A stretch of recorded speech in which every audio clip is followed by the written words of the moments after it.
I tried to sleep train after being told my baby would never sleep if I didn't do it by 3 months old. Instead, I ended up having a mental breakdown from spending night after night in a dark room trying to put my baby down, drowsy but awake. After a week of complete failure, I couldn't do it anymore. We found a completely different approach that worked better for our family. Today, my toddler sleeps through the night and takes a solid 2 to 3 hour nap.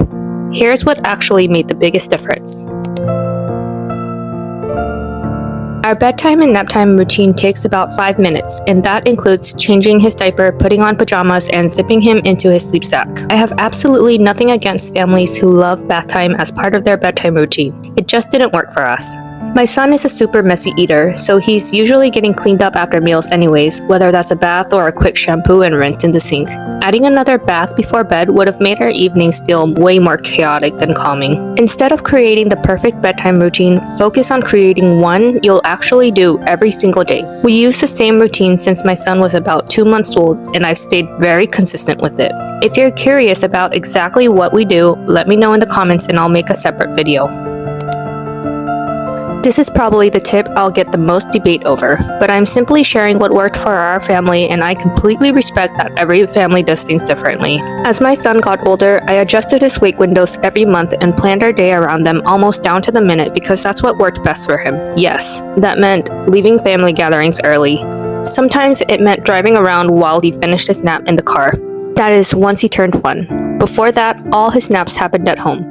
It also meant meals and bottles happened at consistent times to support his sleep schedule. Was it a little extreme? Probably, but consistency made a huge difference for us.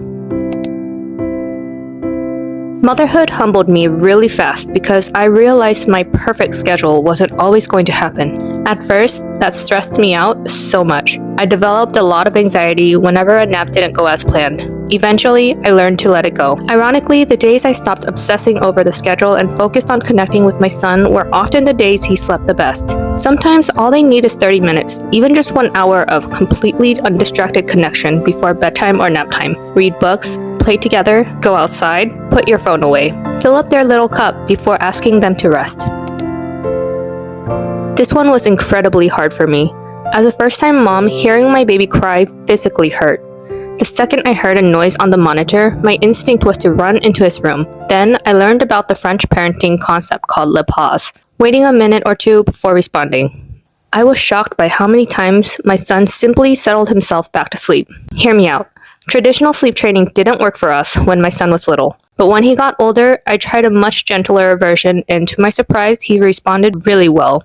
He fussed for only a few minutes each day before learning how to fall asleep independently. You might think my son has always been a good sleeper, but he was the complete opposite. He had reflux and colic. He constantly refused bottles and spit up huge amounts after feeding, even if we burped him and held him upright for over an hour. For the first 3 months of his life, my husband and I took shifts holding him around the clock because we were terrified he'd choke on his spit up. Sleep felt impossible. That's why I never judge another parent who's struggling. Every baby is different. We first introduced a stuffed animal during naps, but he really didn't care much about it until he was around 14 months old. We started with a very small stuffed animal because my anxiety around SIDS was still very strong.